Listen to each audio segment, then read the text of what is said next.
Mobile. आजचे हे विज्ञानवादी लोक फोटोंना जास्त लाईक्स कमेंट्स मिळावेत यासाठी अरे स्टेटस टाकतो मी शिवरायांचा मावळा आणि गाड्याच्या चार पायऱ्या चढल्या की फुसफुस करतो हा बावळा. अरे शिवरायांचे मावळे हातात 10 किलोची तलवार घेऊन शत्रूचे एका घावात 2 तुकडे करायचे. शिवराय जसे शत्रूचा गडावरून कडे लोट करायचे आणि आताचे हे वेडे मावळे सेल्फीच्या नादात स्वतःचा कडे लोट करून घेताय. म्हणूनच मला असे वाटते की विज्ञानापेक्षा अध्यात्मच श्रेष्ठ ठरते. माझ्याकडे किती चांगल्या लेखकांची पुस्तके आहे याऐवजी माझ्याकडे किती चांगल्या कंपनीचा मोबाईल आहे यातच आपल्याला धन्यता वाटते. विज्ञानाच्या या आभासी दुनियेमुळे आपले मैदानी खेळांवरील व योगासनांवरील प्रेम कमी होऊ लागले आहे.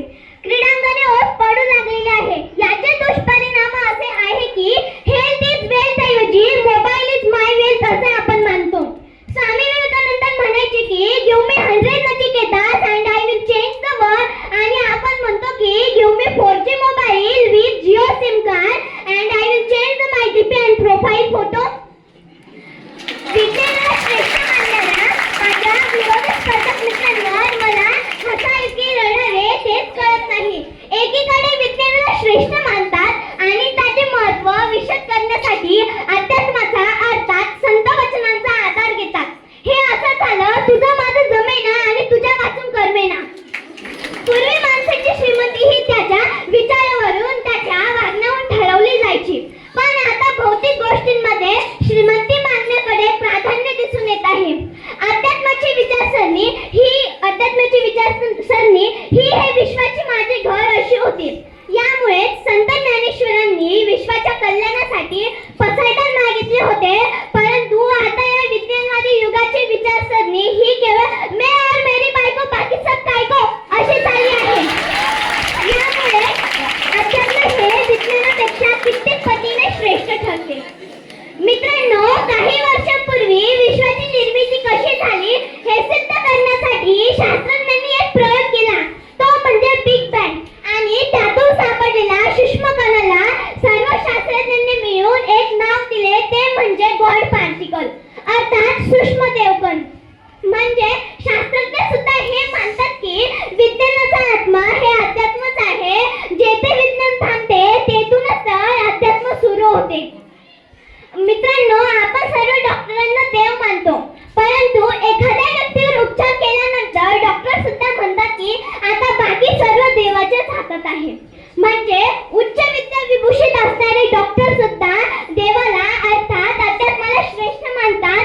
तर मग विज्ञानाला श्रेष्ठ मानून अध्यात्माला नाकारणारे त्याला दुय्यम मानणारे तुम्ही आम्ही कोण?